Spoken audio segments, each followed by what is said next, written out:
And welcome into the Miller's Edge Extra here on a Monday. We call it a Manic Monday because it's always heavily, overreaction based on Alabama win and or loss. This case, Alabama gets to win over South Florida 17-3. Not very pretty, but it is a win. It goes in the W column.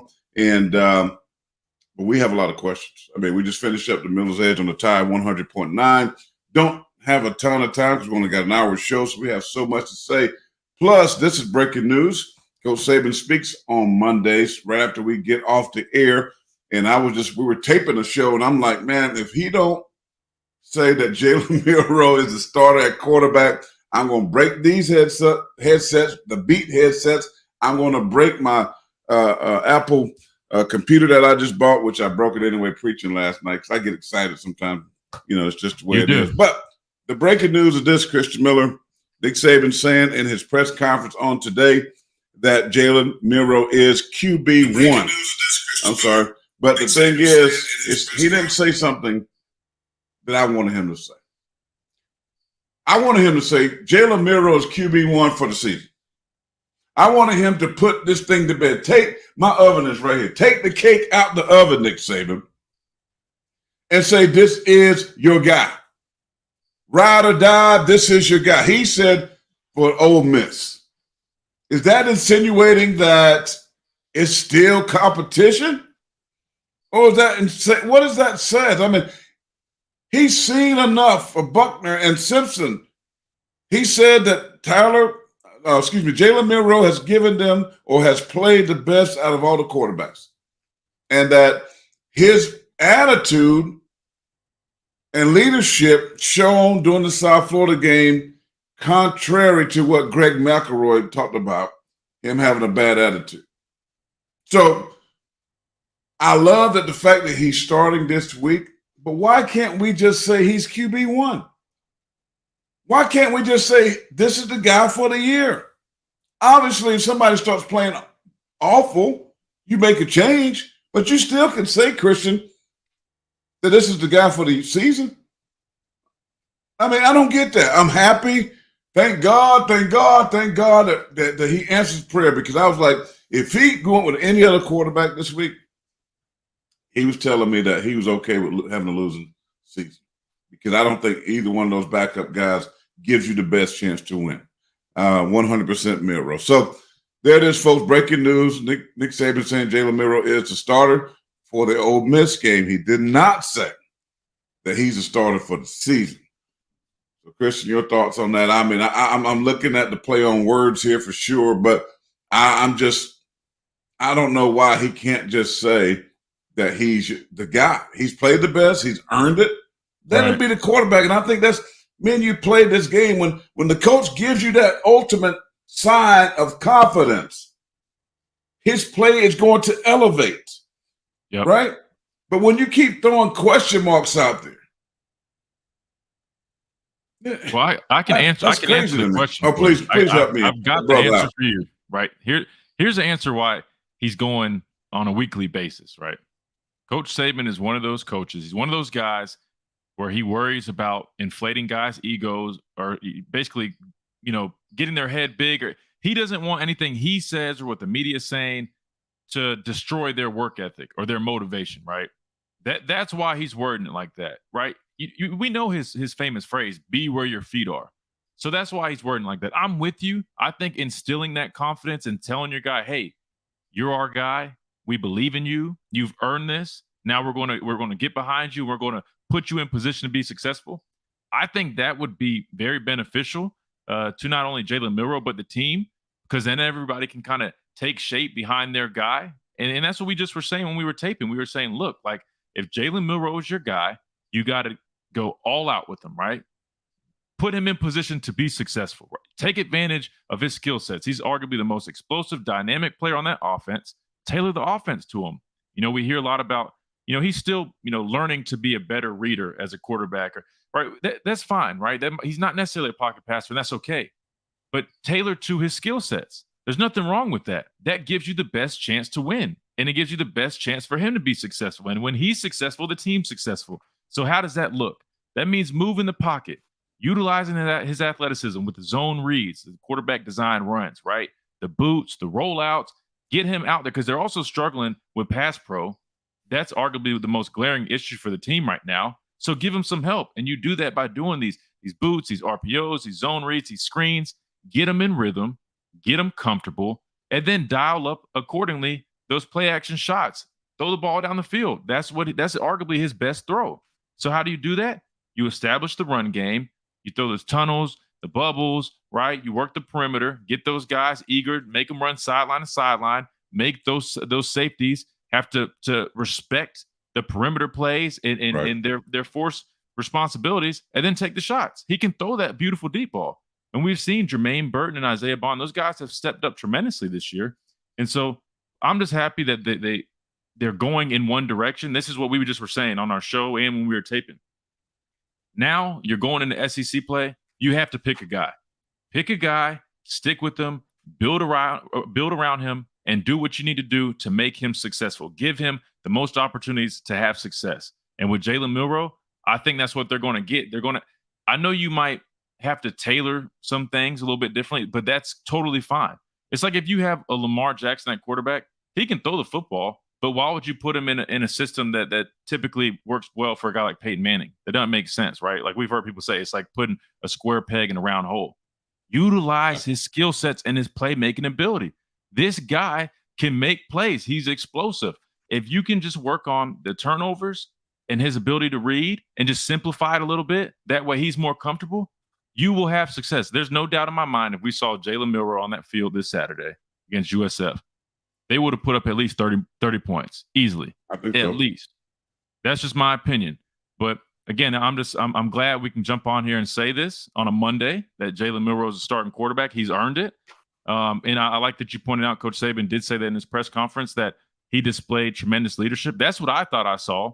I know Greg McElroy did say earlier that during the week, he didn't necessarily display those same qualities during the week.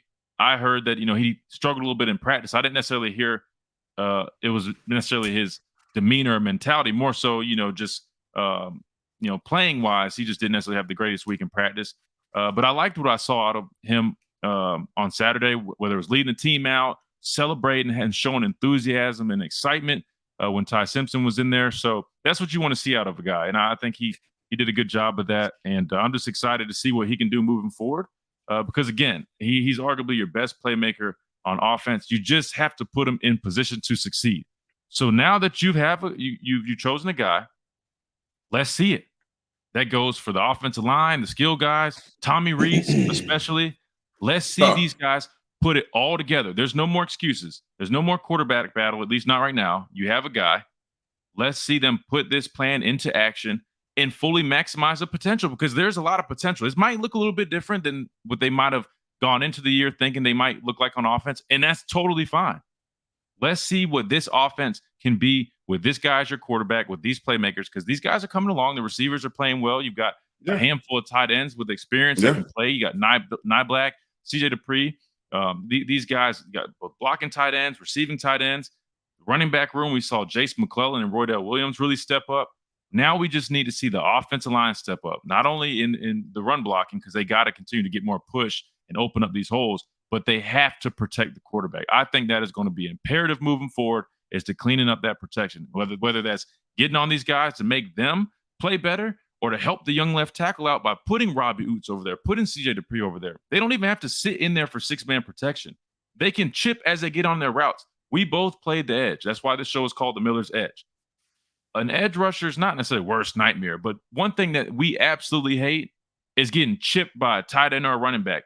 It disrupts our rhythm. We can't really get into a pass rush because we know these backs, they're coming out looking to lay us out, looking to decleat us, right? It's almost cheap. We used to complain about it because, like, what are we supposed to do? We got a tackle who's trying to block us on the inside. We got a running back looking to chip us and blindside us where we can't really protect ourselves. That's what they need to do. It's legal.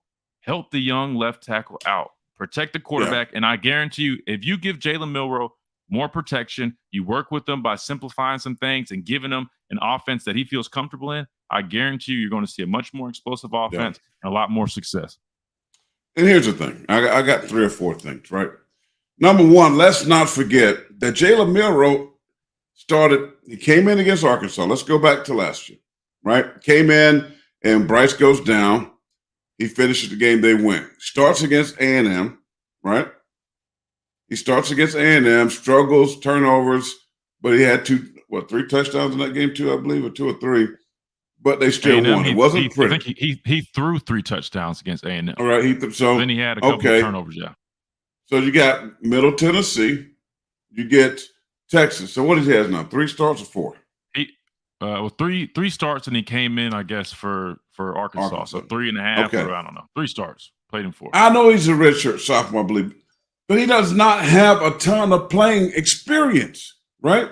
So you got to understand, coaches know this. It's not like this kid is just jumping in. He's Bryce Young or Tua Tagovailoa or Jalen Hurts, even or Mac Jones. He's got to find his way. You got to be smart enough as a coach. I'm going to start right here. I'm hard on these coaches because you're not helping the young man by asking him to be a drop back, let me scan and read this football defense of the football field. 1, that's not his strong set. 2, your offensive line can't hold up for him to be able to do that, right? So to continue to ask this young man to do these types of things, that's just stupid. That's insanity. What is that? Doing the same thing over and over again is not working. That's my definition. That's insane. That's insanity. And so now it makes me question Tommy Rees. And I go back and I said, why didn't Brian Kelly take him to LSU as his guy? It must be something he don't like. Well, I think he knows he got a job. No, he's got Jaden Daniels. Okay, but he got Jaden Daniels. They want a wide open spread. Same thing. If you look at this LSU offense, right? They play 11 personnel all the time. They got a tight end. What's Jason's? His son's a tight end. Jason Taylor. His son's a tight end. They move him from side to side. What do they do with Jaden Daniels? They move him around. They run a lot of screen, short passing game. Your offense has to mimic or look like that with Jalen Milroe. He's not. You're right. He's not that dude that's going to sit there and understand and make check with me packages at the line of scrimmage, a lot of pre-snap read checks. He's not that guy. You almost have to have a offense that's predicated on maybe one read, RPO. I'm reading that defensive end. Okay, he crashed down. I'm pulling the ball. I'm going to keep it. And also I got another read. I got another read off of that, right? Because my receiver out here going to run a slant or sluggo, slant and go. So we work with him in these areas. You simplify. It doesn't mean that he's dumb. That doesn't mean that he can't comprehend or understand. So my question is to this coaching staff: what are you doing? That's what I was saying the last 3 weeks. Your offensive line isn't good. We saw that. I saw it with my own eyes. I didn't come up here and blast him and say that, but I knew there was going to be a struggle. I knew 74 wasn't ready. So you're either going to help him, as Christian said, with the back, the chip, or keep it tight end, kind of a closed box on that side. And you don't even have to really spend a lot of time with the edge rusher. Just get in his way. You can just stick an arm out there. You slow him down just enough to allow these route concepts to happen, right? Yep. And then you can have the tight end and a leap to the flat or just a little hook route. He can be your check down option. And he's probably going to be open because he's on that delayed route. Right. He's going to be open. So now you're fixing the pass pro, but also having a late developing route, just to, like you said, check down to. I mean, it's these simple things that we're just not seeing. These guys get paid a lot of money to coach.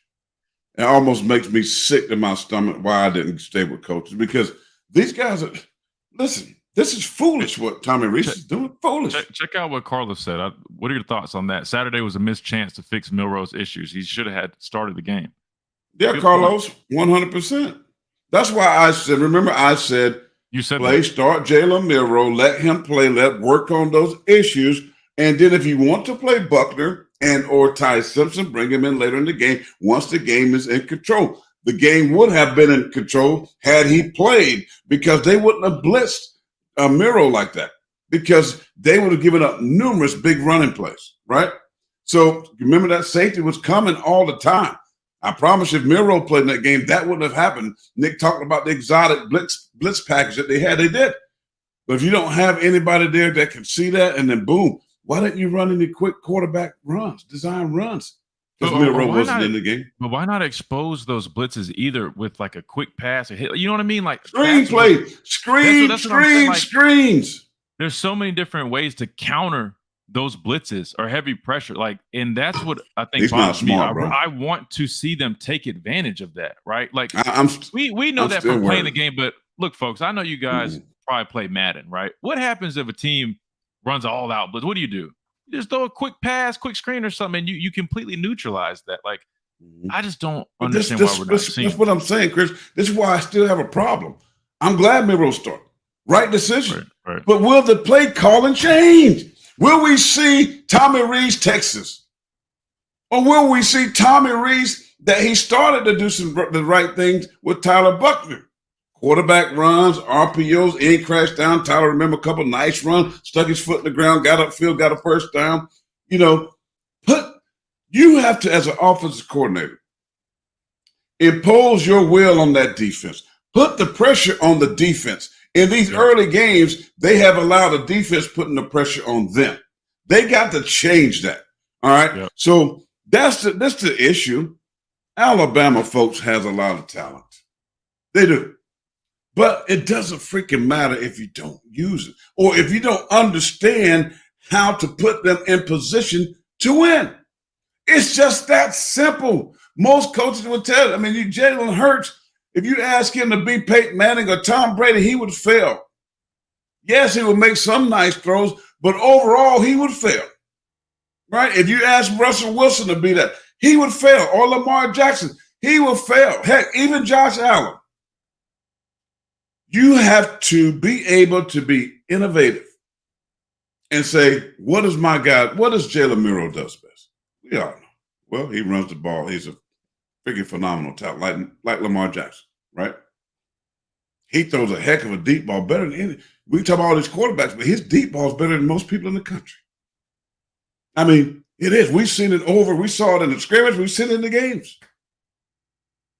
His short passing game isn't bad, but it's just when you ask about the little shorter intermediate route, that's where we struggle. Okay, so now let's devise a scheme that takes advantage of that skill set. And we don't have to change the whole offense.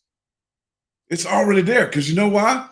I've seen Tommy Rees run the same freaking package in the Gator Bowl, which I tweeted that.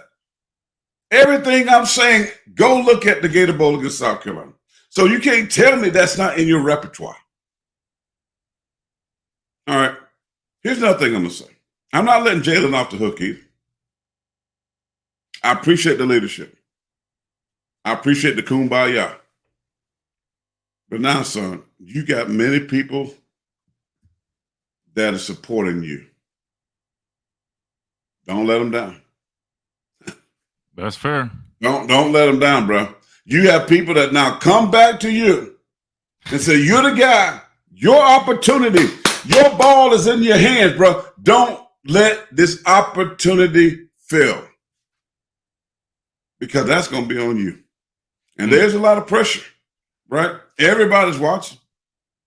And I believe that you're going to do great. I believe he's going to do great. But you can't fail now because you waited, you got benched. And listen, I got benched one time in the NFL. I come in the locker room one morning, Dan Reeves was the coach, calls me to the office, training room office. Hey, we're going to go with Marcus Buckley this week. Now, Marcus Buckley was a third-round draft pick from Texas A&M, right? He was in second or third year. I've been balling. Just came off a, what was 94, 95. One of my best years, 93, 94. Then the next season, they want to see what he can do. Because they felt like he might have been a little bit better in the pass cover because he only weighed 230, I was 260. We had a different off. LT just retired. Now they want to change the defense. I was mad. I probably had the worst attitude that first couple of days because I know the kid wasn't better than me. Right? So what are you going to do? This is what I said in the New York Times. And they asked me, I said, you know what? I'm not going to be bitter. I'm just going to get better. I went on the scout team. I helped the offense out blowing them up, because I was pissed off. And then that next week, Marcus sucked in the game. Then the following week, we go to Arizona. And Mike Nolan, who was our defense coordinator at the time, he came in here and said in the room, he said, "C-Mel used to be back in the lineup. We made a huge mistake." I already knew he made a mistake. Right? But I didn't go to the newspaper and all that. Wasn't no social media back then. I went out there and I balled out. Right? I took away any type of question marks. What is it that you think I can't do? I did it. So what I'm saying to Jalen Milroe is you have an opportunity now to quiet all these critics, because you had a bunch of them. We heard it. We on the radio. We listened to them. Basically what they were saying, a lot of them were saying that you're not smart enough to read defense. They just said it in a very different kind of way. I'm just being honest, which we know that's not true. You are smart enough. That's just not who you are. And they knew that when they recruited you. So hopefully now these coaches will help him be successful. While the offensive line gets better, they will utilize the weaponry that they have at skill positions and go and blow Lane Kiffin out. Because if you don't do this against Pete Golden, what is that going to look like next week? So I'm happy about it, Christian. I think Jalen is totally the right answer. But now, young man, you better step your end up, because don't take it for granted. Don't take it for granted, because Nick Saban already said for now. He didn't say you're the starter for the rest of the year. He said for now, which tells me they might believe Ty Simpson just needs a little bit more time in the oven. Yep. And they won't be afraid to put him in the game. And Christian, you said this on the tape part of the show, that now they have identified 1 and 2 and wouldn't feel at least nervous about putting Ty Simpson in the game. And I think you're right, because that's why Nick Saban is saying, we believe he can play. And I'll tell you one more thing, guys. I think they're going to get Dylan Lonergan ready too. I think he's going to start getting some reps in practice. That's just my opinion. Over Buckner? No, Buckner is, I hate to say this about a young man, but he ain't any good. I ain't going to say the word that I want to say, but Buckner's done. They should have left his tail somewhere else. I'm telling you. Well, that's what we had seen, because we had gone to the scrimmages. And that first scrimmage, that's pretty much how it ended up shaking out. Milroe had a day that first scrimmage. He looked great. He was very efficient. He was nailing the deep balls, looked very confident. Ty Simpson was okay, still just looked young. And then Buckner looked like what we saw in this past weekend against USF in that first scrimmage. Now, second scrimmage, I definitely felt that everybody elevated their game, rightfully so. That's, you get the first scrimmage out the way. You should improve going into week 2. But I just was, look, I'm glad they played those guys this past weekend. Now, I feel like they should have done it a different way, more so along the lines of what you said, in terms of letting Milroe play, let him kind of continue to build on some things, work on some things, and then put those guys in. But look, this is why I was glad that they did it against USF, because if you could imagine they tried doing that in Ole Miss or whenever, we don't have any more room for error. We dropped the ball against Texas. That's fine. Ball it up, throw it out, put it behind you, learn from it. It's not a loss. It's a lesson. But now you have to move forward. And they took USF as a learning opportunity, and I'm glad they did, because now you know who your guy is. And yeah, you're right. I think what they saw from Ty Simpson was they said, hey, he's definitely making some really good progress. He could play. He might just need some more time. So you're right. Jalen Milroe has the opportunity of a lifetime. He's now the starter. It's not like the starter. Well, technically it's still the starter for this week, but realistically, he's their guy. And so now there's no more excuses for the play call and the scheming personnel. You have your guy. Let's see what you can do with it. And so with that being said, we'll see how it goes. You got a great test in Ole Miss. And maybe they're taking a page out of Ole Miss's book. I think Ole Miss's quarterback, Jackson Dart, he ran for over 100 yards, if I'm not mistaken. That he's very mobile. So the defense is going to have a big challenge with that. But let's see that from our offense, right? Let's see our offense put Jalen Milroe in position to succeed and capitalize on his skill sets, because he's just so explosive, man. I'm telling you, if you just clean up the reads and the turnovers. I'm not saying it's easy. Yeah.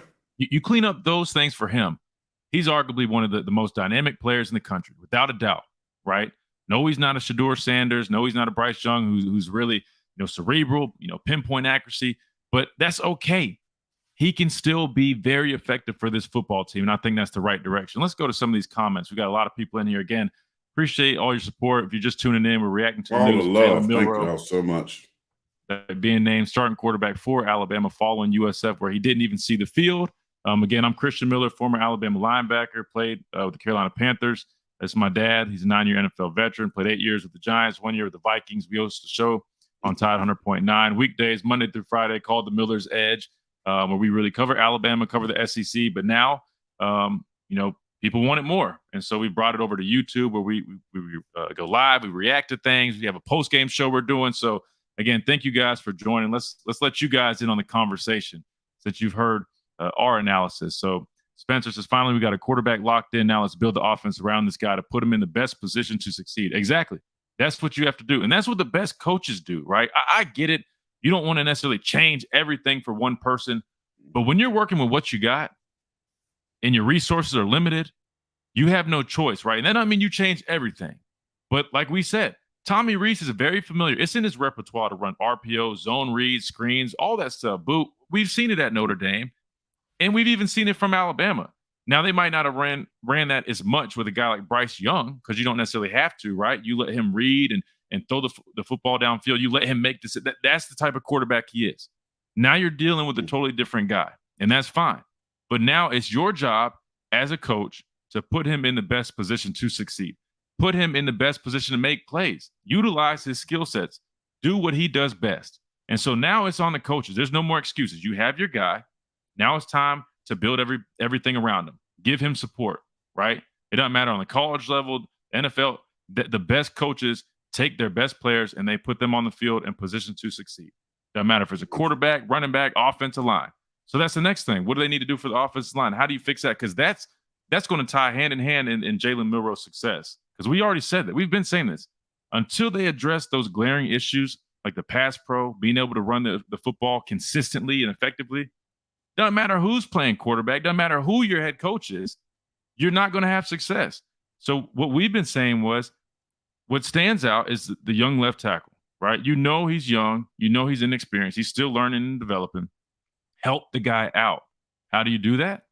Put a tight end over there. Put a running back to that side. Chip. They don't have to stay in 6 or 7 man protection, right? Or half roll away from the pressure. Or roll, right? Like you don't have to limit yourself in the passing game by keeping guys in the block. You can if that's what you have to do, but even a simple chip, just that spatial, presence, right, with a running back or tight end, that's going to slow these rushers down.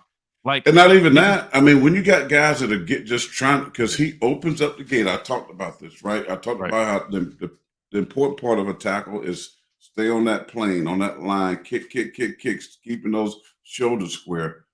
Mm-hmm. It's such an easy call for Jalen Milroe.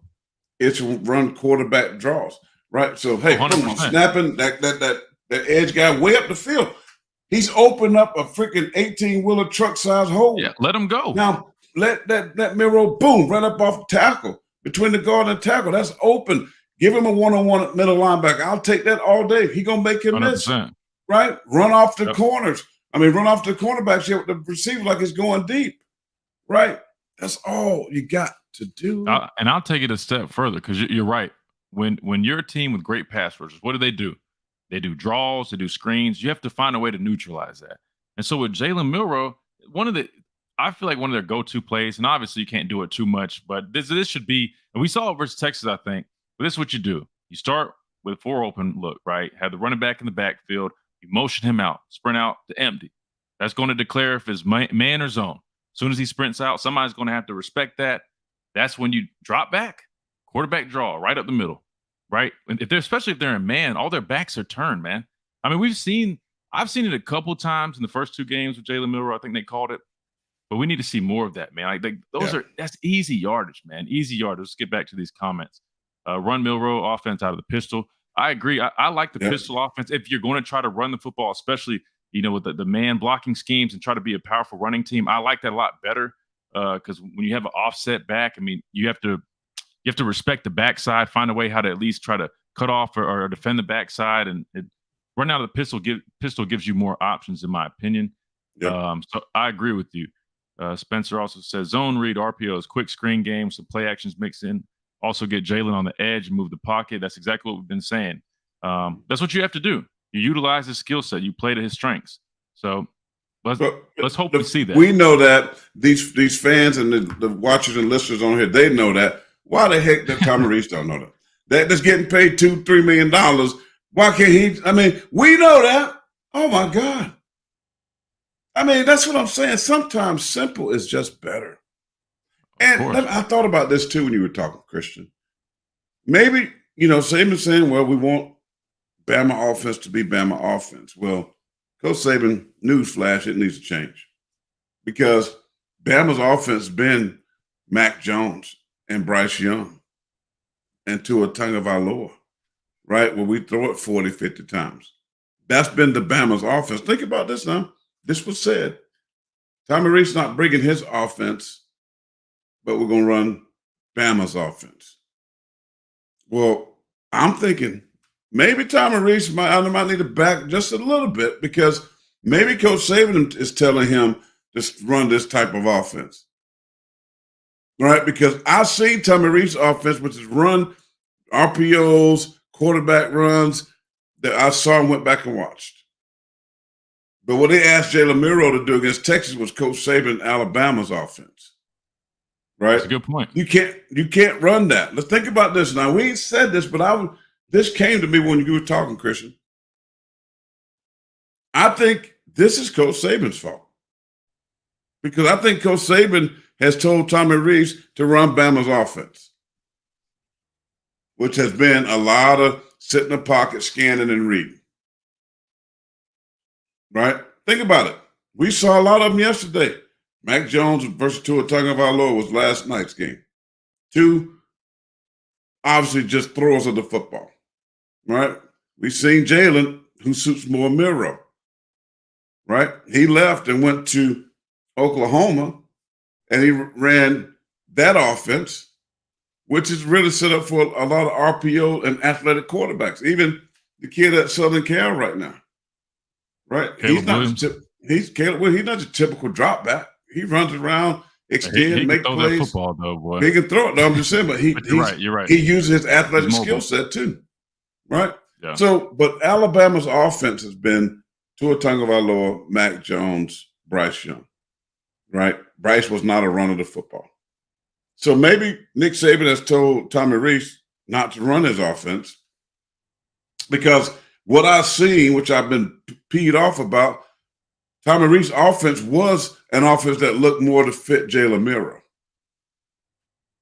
So I'm just saying, I'm just throwing it out there, because we've seen this before. So we've seen Coach Saban say, no, do it my way. And I've heard other coaches and people that told me that, even when Locks was here, that he wanted to, because me and Locks was friends and spent a lot of time together, and I'd be saying, Locks, why don't you do this and do that? He said, man, Coach, shoot it down. That's facts. That's what I know is fact, that Coach Saban might have told the OC not to do certain things. That could be, two things could be true. Just saying. Let me get to this. No, and I, real quick before I do it, I agree with you. That's why I was telling you, you hear these head coaches say when they hire these coordinators, they want them to come in and be innovative and improvise, and add to the playbook, right? Help boost what the playbook is, but they don't necessarily want a whole overload. They don't want to necessarily change everything. So that's definitely possible. I mean, you make a lot of sense. You might be onto something, especially given that Tommy Reese is a young guy, right? Maybe Coach Saban kind of has him on a leash and is overseeing some things and doesn't want him to necessarily expand, too much. But maybe again, I'm just speculating. I don't know. I think. No, I mean, that's just me just thinking, because in there. No, because you're right. He was asked that. He was asked that, and they said, "Hey, this is Coach Tommy Reese said this in his press conference." Right. Well, no, that's what I was saying. That makes sense. That's typically how Coach Saban is. That's why I used to tell people last year when they used to get mad at Pete Golden, which I get. There was a lot of frustrating things, but at the end of the day, you got to remember this is still Coach Saban's team. It's still his defense. he has all the oversight. He can override anything. He can veto anything. So I used to say that last year. Like, remember, if you're going to criticize Pete Golding, which I get there's times you definitely wanted to, you got to remember that Coach Saban technically could probably share a little bit of that blame because he oversees everything, can veto anything. I think a lot of people wanted us to answer this. I think so. There's so many comments. I'm trying to get to everything. Heard on the Bama podcast I've been listening to for years, and trust that the host that Milroe sees himself as a pocket passer. Sees himself as a pocket passer and wants to be one. If true, how does the staff convince him otherwise? I don't really know exactly, the answer to that, what he sees himself as or not. I think he sees himself as a football player. He sees himself as a quarterback because there's people that said, that he needs to be moved to a different position. I don't think that's the case at all. But I don't think it's a matter of convincing anything. I think it's just as coaches, their job, the reason they get paid is to not only develop him to be the best football player that he can be, but also put him in position to succeed. It doesn't really matter how that looks, right? And a good player will trust his coaches, right? Look, when I played, I'm one of those guys. There'd be times my coaches would try to teach me a technique, and I might not necessarily understand it, but I respect them enough to at least give it a try. But the even better coaches would take it a step further. They would say, look, from working with me, this is what you do well. This is what we want to do with you. This is what I see you doing best, and I think this will really help you if you did this, right? So it's you work together on things, right? The coaches and the players should be working together in unison to get the best results. So that would be my answer there. Sorry again, guys. There's so many comments. Well, let me just add something to that because go ahead. I don't believe that. Because I wouldn't necessarily. I think what happens when you have say I don't want to use my athleticism. Right. I just want to sit right. there. But I could see some of that because the game against Texas, there was obvious opportunities for him to run and get big yards, but he held onto the ball. Was trying to scan the field when he had enough time. He held the ball. See, this is the problem when you get a guy like Milroe or vis-a-vis Lamar Jackson, because people keep saying, well, they can't read defenses, they can't go through the progressions and blah, blah, blah, blah, blah. Then they try to do something that they're not accustomed to doing, and they end up holding the ball and getting sacks. Instead of now I'm back here, I'm going through my reads, but I'm feeling pressure, and there's a gaping hole right here. Run it. And that's what I saw with Milroe against Texas. Numerous times he could have gotten first down and more. But he decided to hold the football and wait for something to come open. Go back and watch it. There's several times that happened. And they hear the noise from the outside. So, yes, probably he hears that and says, I'm going to show people, instead of letting his natural football instincts take over. Right? There's a difference. You can have a guy with ability, bless you. You can have a guy with ability, but then there's a football player, right? There's the so-called football players that understand, have great instinctives, and can just know, got great feel for the game. They're football players. And Milroe just needs to be a football player. Yeah, he plays position quarterback like Lamar Jackson, but he is a football player. And football players make big plays. And so that's what Jalen Milroe needs to be while he learns. Hopefully, I don't know if Reese is the quarterback. I'm assuming he's the quarterback coach. But then you work on some things. You work on his pocket presence. You work on his eyes. You work on his footwork.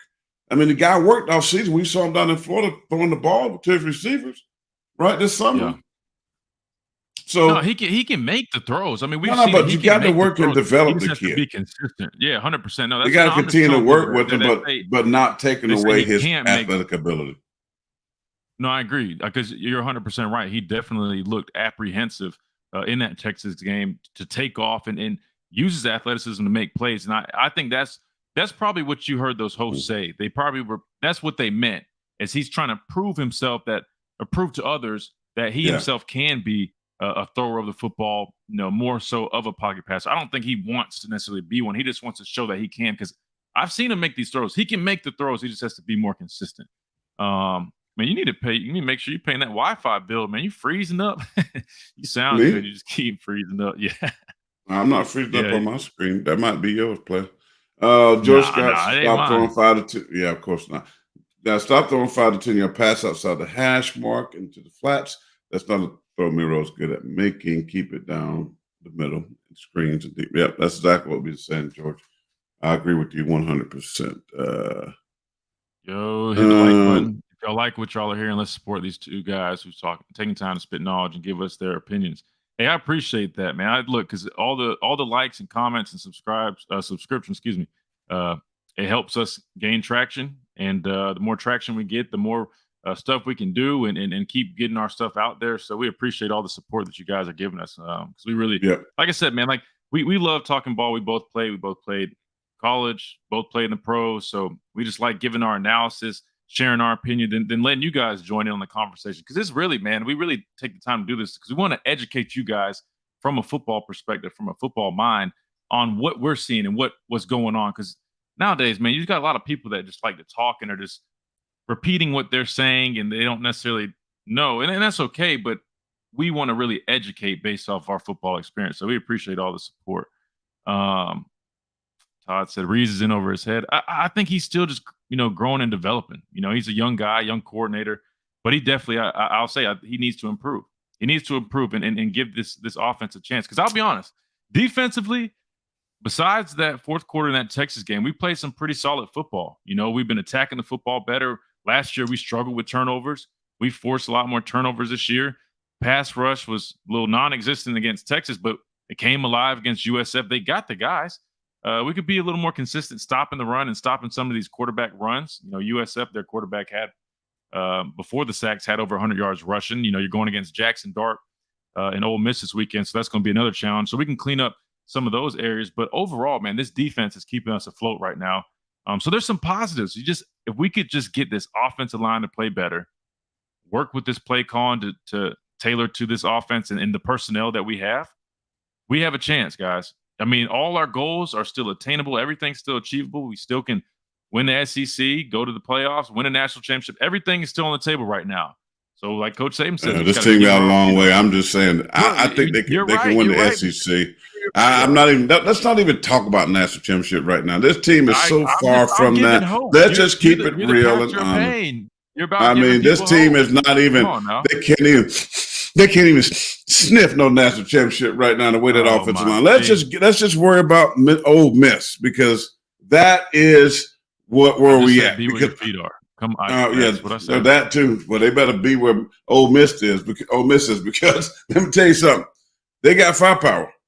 And you don't think Pete Golden is coming in here to try to stop and stymie this offense after all the noise and junk has been said about him? So there's going to be and this team better be ready. They better not be talking about flat after. If you didn't see today, they had a players-only meeting. They had a players-only meeting again, which I hate these things. Listen, you got to love the game. You got to want to go out there and play for your brother, your family, the fans. You love it so much, I don't need to be screaming talking we're on the same page. Man, I get an opportunity and blessed to have a chance to go represent the A and your family and Christ. That should give me the energy and the motivation to sell out and be who God has called me to be. I don't get all this stuff, man. It's like, and again, I can take this somewhere away and I'm not going to go there. But if you got to have player meetings and all this stuff and we're pissed off and no. That's a problem. And I think it's leadership. I think it's the lack of leadership. I think that the council, who I love to know who's on the leadership council, because they're not doing a good job. Because this team should not come out flat after you stuck up the joint against Texas. Don't tell me about the weather and the rain and all this other stuff. Delays, I don't care. It starts with your head guy. And Nick Saban, and I said this, he's not getting mad anymore. He's not throwing headsets anymore. I don't see him holding the players accountable when they come off the field like he used to, which you experienced firsthand, Christian, when the game was even over. I don't see any of that.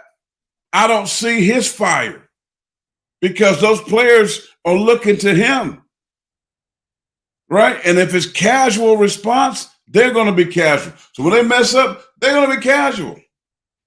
I don't see players coming over jacking another player that want to fight on the sidelines. So I mean, but there's a bigger problem just in the look. I'll be honest. I mean, he still's got some fire. I've been at practices. I mean, it's still there. But you're right. No, I'm talking about on the we don't sideline. see as much. I get that. But at what point, how many times can you tell somebody one thing, and then you're just not getting a response? I mean, at some point, like players, the assistant coaches, other people need to step up. That's what I feel like when I watch these guys. Like if it was one of the teams that I played on, and we went into USF. And we were just coming out flat, no energy. We weren't executing. Guys would have been fighting, tussling, arguing. We would have had to hold people back on the sideline. And we just need to see more of that. Like, so I get it. You don't see as much from Coach Saban, whether it's him getting a little bit older, whether he's trying to appease to this generation. I don't know. But, yeah, some of it he probably could contribute to. But at the end of the day, man, these kids are 18 and 22 years old. They're kids. But you got to have a sense of pride and you got to have a sense of passion. You just got to go out there and love what you do and take pride in. You got to take pride in what you do on that football field and not just what you're doing, what everybody else is doing. Like let me ask you a a question. Alabama, you know what I mean? Like yeah. We have to get back to having pride in that. That's all. Let me ask you a question. Who is the next guy then on that staff, like Scott Cochran, that was the juice, that was the extension of Coach Saban, that those players respect? Is there a guy there now that yeah, that's let's go, just I mean that presence. Who is the guy? If Coach Saban is old, he's getting older, and we know when you get older, you're not gonna have the same type. Let's just be honest. Right, you're not gonna have that same kind of fire and passion. Right. And I think that is part of it. And I think the other part of it is the transfer portal, and guys will just bolt on you and leave in a skinny minute. Right. And I think there's a little bit of timidity there, right? That while he doesn't jump on the dudes and embarrass them, maybe even in game day. I think it's a little bit of both. But you got to have somebody. Denzel, Chap, Clinton, Diggs. They do it. I mean, somebody that's going to be that extension of the coach that's bringing the juice. They do it. That's what I keep trying to tell people that keep saying these things. Like, I'm in the program. I'm around the program. They've got guys – Chap, Denzel, that try to carry over that same type of energy, that same type of tradition. They brought guys in to kind of teach these guys about what we call Bama sci-fi, teach them our chants instead that we like. They try to implement these things. They try. But at the end of the day, these players and these kids, they have to be receptive. And so I'm not. But then you're recruiting the wrong kid. You're recruiting the wrong kid. Yeah. Now we're on to something. You recruit the wrong kid if they can't receive constructive criticism, then you know what? Let them dudes go somewhere else, because that's not your guy. Go out we have Reuben Foster. You're going to upload that sometime soon. Go to the hood. Go back to dudes that are rough around the edge that you might have to hire somebody to go to class with them. I don't care. Then if they can't handle this and they worried about what you're saying, then you know what? Get to stepping. Because you're recruiting the wrong kind of guy. I mean, you don't want thuggers to act the fool. I'm just saying that will have the hunger, man. That will enjoy and appreciate the game. That will enjoy and appreciate putting on that uniform. That will enjoy and appreciate playing in that freaking 100,000-seat stadium. That will just want to get back to Bama standard and SEC championships and national championships. Say, hey, we did it. We was a part of this class. Where is that pride? And if they don't have it, and they can't handle former players, come on, man. Then that tells me you're soft. And we know this new generation, a lot of them is soft. Let's just be real. But there are some dudes out there, and I see some of them at Georgia. I see them other places. Deion got some. Deion got some dogs. And know why he said players normally come to interview the coach in the school? No. Prime said, I interview them. Because I want to make sure that we're getting the right kind of dude, that it means something to them. And maybe that's the approach coach got to change. You know, everybody wants to come to Alabama for a stepping stone, for a come up, to say, hey, I got an offer. I'm going to the Tide. And then give me some money. But you got to go back to find that dude that really, do you really love Alabama? Do you want to be? He got to go, that's Prime said, I'm going to interview the player. And what Prime do? They got mad at him. Most of y'all at Colorado ain't going to be here. Y'all don't possess what I want. Right? Hey, people said it's harsh, but you know what? Tough love is real. Right? Absolutely. And so That's why I keep saying. I mean, there's some people that point all the blame on the coaches. Some people point all the blame on the players. It's on everybody is held accountable, right? The players need to be more receptive. They need to take constructive criticism. They have to buy into the process. I just feel like we don't have enough guys right now bought in. And from the coach's perspective, they can't be afraid to jump these guys, right? You have to get on them, right? Like that's what made us so tough when I was there. Is that we knew, and you heard Reuben Foster on the show, not only were the coaches going to hold us accountable, but each other, the players. We held everybody accountable from the top to the bottom, whether it was in meetings, whether it was in workouts, whether it was in practice. We had a standard, and not just playing in a game standard. We had a standard for the way we attacked the workouts, right? Shirts tucked in, shoes tied before we entered the weight room. Those little details, I feel like, or lack of, in past few years, I feel like they come back to bite you. So again, I mean, everybody holds. Again, I'm not trying to hold blame like the world is falling, because again, everything is still out there. We just have to seize it. And so now is the time to do it. You start SEC play opening up with Lane Kiffin. We saw how Sarkisian came in here and was able to take advantage of his experience working on staff here, knowing how we like to run our defenses. He exploited some of those things. We saw that. Me and you watched the tape. We saw the routes that they were running, their game plan, how they set certain things up. They took advantage of our safety integrities and how they played certain coverages, and they capitalized on it. So Lane Kiffin is going to be no different. It's going to be a very similar type of matchup. They've got some playmakers on their football team. They got a good quarterback in Jackson Dart, who's mobile. He can make plays with his legs. So we're prepared for a tough challenge this weekend. Oh, God. I'm laughing at some tweets, man. People are funny. Somebody said Nick Saban is sick. He benched this man to see his leadership skills, while the fan base, in quotes, me, almost died from alcohol poisoning. Oh, Lord. Yeah, don't do that, guys. Hey, take a deep breath. I promise. Like I said, until we get to that point and say we lost a few games, knock on wood, and I'm not saying that. We still can achieve and attain all our goals. Just let's let them take shape, right? And I know we're running out of time. Time is of the essence, but everything's still possible. We're the Rolando McClain type players. We got to get more of those guys. We got to get more dogs. Listen, I know it sounds like we're being critical, so let's talk about some positives real quick. Deontay Lawson, great football player, right? He's holding down that defense right now, the head of the defense, a Mike linebacker. Very positive sight so far through the first few games. He's a critical piece of that defense. Love what I see from him. Dallas Turner came alive this past weekend, had a monstrous first half. Him and Chris Braswell were getting after the quarterback, affecting the quarterback. Just got to clean up, caging that quarterback when he takes off. We got to do a better job of that on defense. Our secondary, man, Malachi Moore. Oh, you're good. Is a dog. Kool-Aid. I feel like Kool-Aid could, turn up the intensity a little bit, but he's a dog. You got some great players. Caleb Down is going to be playing on Sundays. He's such a heck of a football player. He's just young. He's still learning. But we've got so much positive stuff on defense. We just need to get that rolling on the offense side of the football, which I'm hoping we'll see that soon. Now that we've got a guy in Jalen Milroe, there's no more excuses. There's no more, testing the waters, right? We got a guy. Let's build around him. Let's see what we can do with him. You're about to say something. Go ahead. Our boy Josh Pate had tweeted, thanks to MD Chief, asked me what did I think. He said what we heard on Saturday night in our live post-game show, that the reason why Jalen Milroe didn't play because he was suspended. Well, Josh Pate tweeted something similar to that. He said he honestly believed. I don't think he was just talking. Yeah, and I think I wouldn't even. The thing is, these folks want to say nobody said. There's no confirmation of anybody being suspended. Right. Like Josh, this is what he said. Coach Saban said they went off of how guys practiced. Right. Just go off what Coach Saban said until he says otherwise. Yeah. Here's what he said. It'll never be announced. It'll never be confirmed. I think he was suspended, and I'm not alone in that. He said he thinks okay. I mean, he thinks again. I mean, that's all just he thinks. He's hearsay. I mean, it exactly. Yeah, I'm going by what Coach Saban said on this one, because we're not the type of people, like a lot of media folks want to be the first on something. Trying to get something out there so we can get all these likes. Believe us.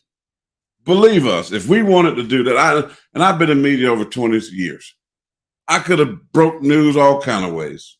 When I was doing South Carolina, Clemson, things I knew from players suspended or what happened. I'm never going to do that. Never. I mean, we're former players. Now, am I going to give you the truth and the business? Am I going to tell you when the dude suck? And I'm going to tell you that, right? If a coach horrible, I'm going to tell you. But I'm not going to put a kid out here just for likes and clicks and trying to be first, which a lot of these people on these podcasts and all this is all they care about. They don't. We're care. not journalists. I do is what care. he's saying. We're not journalists. I don't care. Our analysis talking football. We're not breaking news. No, I mean, so about that. Coach Saban, people that we know. Well, I know a lot of the coaches. Yeah. So, we would tell you at the point we thought that if we knew something about that. So, I know we love, Josh Pate because he's on our show and he's great at what he does. But I'm going to disagree on that front because, did anybody ask Coach Saban that in the press conference? Here's the thing, too. It's like people say these things, but then they won't go ask him in the press conference. Oh, we heard that Jalen Milroe suspended. That's why I didn't play, coach. But they'll go to their social media spaces and then but here's the thing. We haven't heard anything I know for about a fact that. There was no official suspension. I'm just going to leave it at that. I know for a fact there was no official suspension or anything along the lines of that. So we'll leave that there. So don't let those people report on that. I'll take from what my son says over what they're about to say. I'm telling you for a fact. Let's get to these comments. Wait a minute. This is a politician hat we got going on. Make Saban mean again. Do you see that one? Oh, yeah.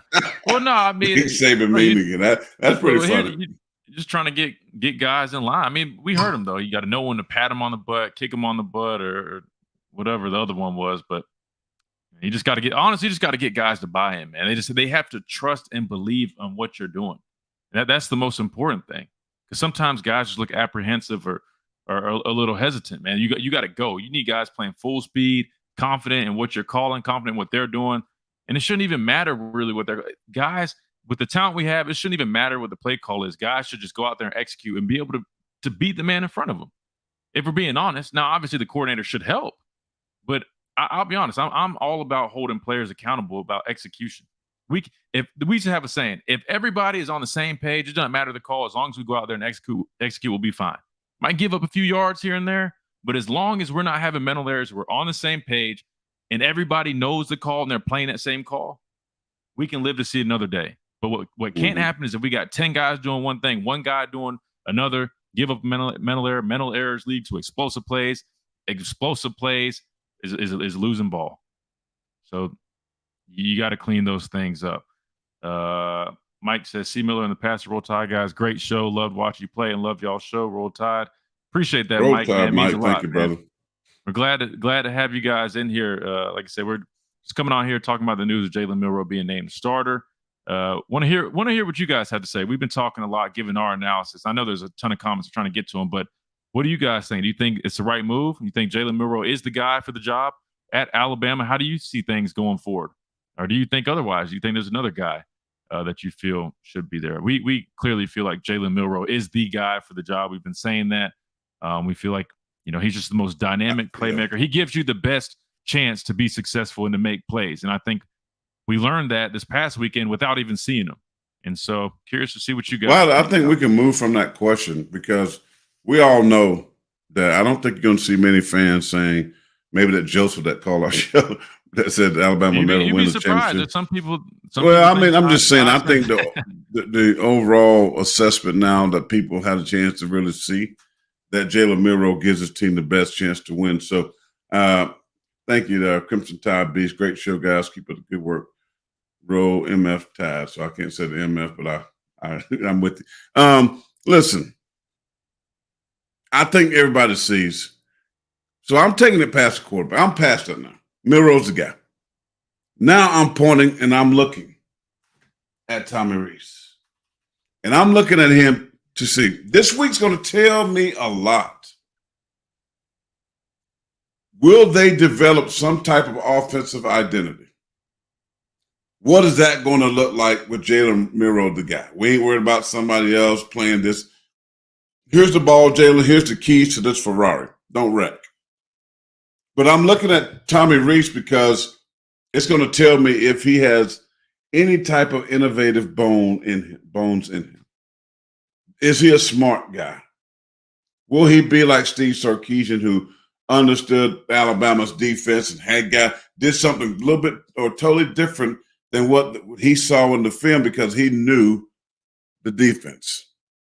So I'm looking at that. Will there be more quarterback runs? Will there be more RPO, run pass option? Right? Will there be boots? Will there be traps in the run game? See, that's another thing I think they got to implement. Pulling guards, right? Counter plays, running play action off counter because their running game is so basic. You got a quarterback and a back. There's not so many things you can do from that. But what I would like to see them, and I know somebody commented about the pistol. Yes, I want to see that. But also I want to see them run some counters off that. And you can run counters, play action, and get Milroe. You have to do things to make the defense guess. Right now, Alabama's offense is pretty predictable. And that's the problem. And that's why Coach Saban, these guys knew what they were going to do, so they teed off on them. That's what Texas did too. So they got to sharpen the number 2 pencil offensively and be more innovative, take more shots down the field. You got speed on the outside. Isaiah Bond, 3. I mean, when is Brooks going to get involved? Is he still around? I mean, you got tight ends that can threaten the field. They want to sit back and cover 2. Okay, we got tight ends that can be cover 2 busters because the weakness of cover 2 defense is the middle of the field. Same. Why aren't we running more dig routes and sending the tight ends down the seam? Think about it. RPO, what you want to do, get those linebackers to think it's run. Hit the slant right behind them. Easy throw for Milroe. Make it that Milroe has easier throws. Make it to where he doesn't have to think too much. And I can tell you that they should tell us years ago, we want to run a defense that's simple, but yet aggressive. We want to run a defense to where you can play full speed and not think, right?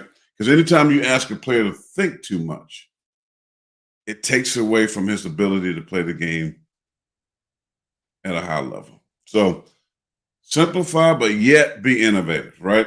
Sometimes those little things helps continue to build confidence. Then you just add a little bit more every week. Give him a little bit more every week until he's comfortable. Then he said, "This is my offer. Let's roll, coach." I'm just telling you, it's not that hard. But we have coaches, sometimes they're too smart. It's kind of like what the Bible says. Biblically, people can think they understand and know the Bible and they know everything. They're too smart and they try to figure it out. And the Bible even tells us that those people become fools. Well, I look at this kind of the same way. Sometimes you get coordinators who think they're so smart and they know everything that they become fools or look foolish. And that's what I believe that's been happening. So my spotlight this week is on Tommy Rees. No, hey, I'm going to be that dude. I got the camera on Tommy Rees. And I'm going to tell you, and I got on Milroe because, as I said earlier, if you're not joining us, don't let us down. You got great support. You got the ball. It's yours.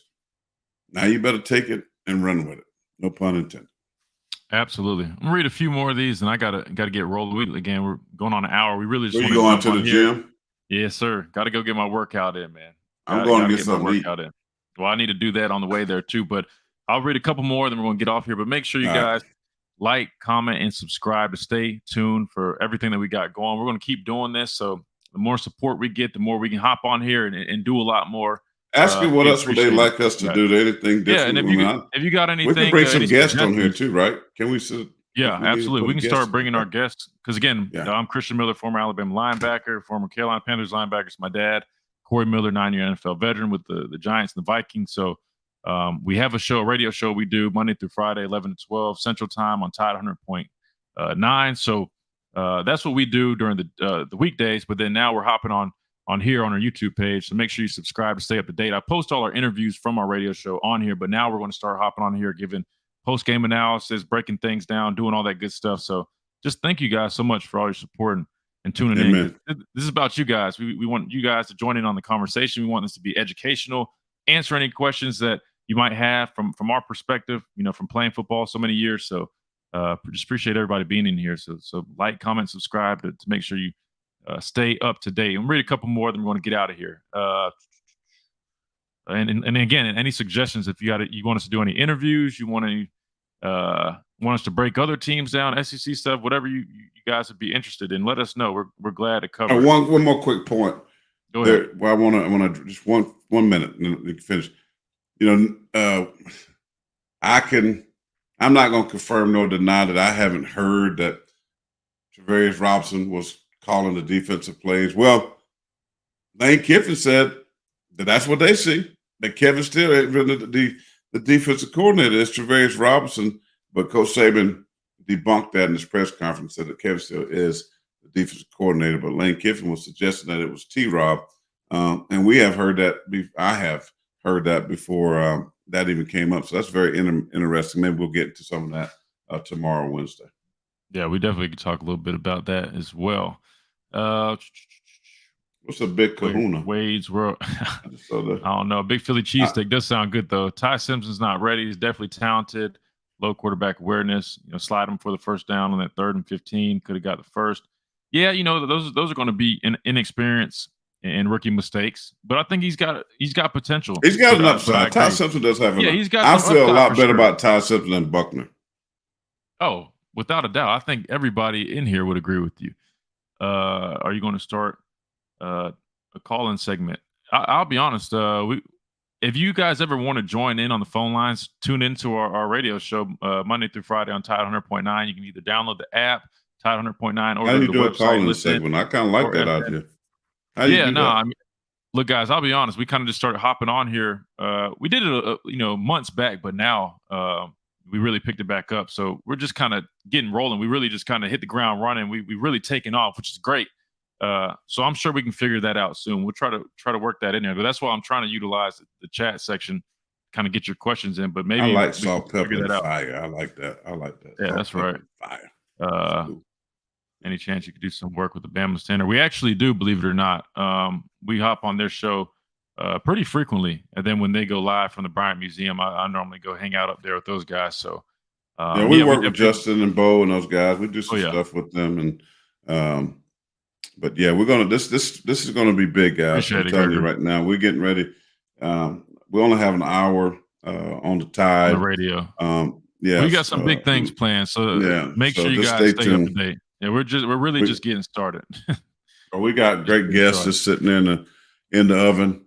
That we're just kind of working our way through, but we just want to be keep it real, give you guys the best. It's not like Christian works with the program, and so obviously he's been as honest as he can without. They say he's not going to break news or he may know. He knows. So when people say stuff, it's like he knows, but he don't. Plenty I just don't. Right. He's got to stay true to the game there. Yeah. But yours truly, the POP. They call me the Pastor of Pain for a reason, and the pain I brought on the field. I brought pain. Then my buddy's like, Reggie White was the minister of defense, but you're the pastor of pain. I was a pastor. He's like, you brought pain. When you hit people, it was painful. So I'm gonna hit you hard on here, painful. I'm just telling the truth. I don't. That's right. Well, I don't care who it is. I mean, I love Nick Saban, but I don't think he's handled this situation right at all. I thought it was a mistake last week. It almost cost him an ugly upset. It cost him an embarrassment to the program nationally based on how they played. I mean, I'm not afraid to say that. Don't mean I don't disrespect him. Appreciate what he's done because I think he's the best coach to ever coach the game. But that was a bad decision by playing Tyler Buckner. Horrible decision, right? So I'm going to be honest in saying those things. But understand he's got to be true to what his job is and as a former player. But I'm not going to be unfair. I'm not going to be unfair. I just got to be honest. And when I say people play bad, I'm honest about the players playing bad. I'm not going to tell you the sky's blue and it's pouring rain. I mean, that's just not me. I can't even live with myself like that. So it's going to be good stuff. Tia said we should break down defensive film together. That's funny you say that. I thought about that because I'm tired of hearing and seeing people say things or they're watching tape and they're saying this is what's happening and I'm watching it knowing that's not what the call is, that's not the coverage, that's not his responsibility, that's not where the bust was, that actually was a bust that you thought was what you thought was what was a good job was it. So I would love to do that. Just have to find a way to again to get all these things set up. But that's a great suggestion. I would love to do that, even if it's just a few plays a game, just to kind of show you Like guys. Coach Saban does it right after the game. Yeah, Coach Saban does that. Just kind of breaking down what a coverage might be, what a guy's responsibility would be right there, and so forth. So yeah, that's a great idea. I'll do like 2 more, then we're gonna get out of here. Again, thank you guys so much for your support. Make sure you guys like, comment, and especially subscribe so you stay up to date, because we're going to start doing this a lot more frequently. And you know, the bigger we get, the more opportunities we'll have to do even greater things. And so that's what we see this being a lot more than just hopping on here and talking. We want to do a lot more for you guys. So love what you got going on here for Roll Tide. Thank you so much, Paul. It means a lot. Willie said Jalen was more than capable of beating USF. That's Trust me, it probably didn't have to be, right? It was a spectacle, but you know, well, I told you like this little quick story was when I told you, I don't know if you read the Bible or not, but you know, Israel wanted a king because somebody else had a king, and they had such a great situation. Our God was taking care of them, and they were good, but they wanted a king, and they kept asking Samuel, give us a king. So Samuel inquired of the Lord, and the Lord finally said, okay, give them what they asked for. And then Samuel's trying to tell them, if you get a king, you're going to be a slave, your children are going to be slaves, and you know, it's going to be rough for you. But no, we want a king. And God said, give them a king. They got a king, and it was exactly what Samuel said. So my whole point with this whole quarterback situation is it's about, hey, be careful what you ask for. They want to give us quarterback, give us somebody else, anybody but, it was ABM, anybody but Milroe. And they got said that about Bill O'Brien and Pete. And that's so, all I'm saying. You got to be careful, man. Be careful what sometimes there's a lot more than what you think. You know, surface level, you would think it's just one particular person, but there's a lot more. Adam, you didn't have to bring that up, man. That Citadel game was atrocious. You're right. That was terrible. That was at Bryant. Didn't he say that? But look, to be fair, that crazy. But y'all ended up scoring 50 points too in that game. Well, I'm saying that the offense they ran, that wishbone and the wing tee and all that crazy stuff, they're cut blocking and doing all type of unorthodox stuff was ridiculous. But credit to them, you're right. Hey, I lost to the Citadel at South Carolina in 1990. You know, we definitely didn't lose. They played us hard. All right. Yeah, I lost to them in 1990, but we're South Carolina. We're not Alabama. Cut block game. Oh, it was terrible. I mean, they were biting our ankles. I hate playing them kind of games. I would never put a team that runs option on my schedule. That's just asking for guys. I'm not gonna lie. As a defense, we were worried about that whole week. Yeah. We were very worried about our health. All right, here we go. It's a great one to finish on. Expedition said this show is fire. Thank you so much. So again, if you like what we're doing here, make sure you guys join the team, subscribe. Also, go follow us on all our socials on Instagram, Facebook, X. TikTok. I try to put out as much content as possible from our interviews, from our shows. So I want to give you guys what you want. We want you guys to be in here, joining on the conversation, and putting out as much as we can for you guys to help educate you guys, offer our analysis, and let you guys join in, tell us what you think, and have a great conversation. So again, we appreciate you guys tuning in. Just wanted to break down the news of Jalen Milroe being named starter going into Ole Miss week. Again, we're going to do this some more. I think Thursday, we're at least scheduled to hop on. We're scheduled Thursday, but if it goes to some break comes up, any breaking news, we'll jump on. And if anything that we have or something out there, we'll just kind of look for. Can't you set some alerts and things like that? So make sure you click the notification bell. That way you always get notified when we do hop on here. Like if it's unexpected like today. But again, I'm gonna get out of here. Got head to the gym, grab some lunch. Appreciate everybody in here joining us. You wish you like your dad, boy. You still got 55 and live, man. It's right there. It's right there. Come on now. You wish. God bless you. Have a good one. We'll see you guys on the next one. This has been the Miller's Edge with Christian and Corey Miller. We'll see you guys next time. Roll Tide.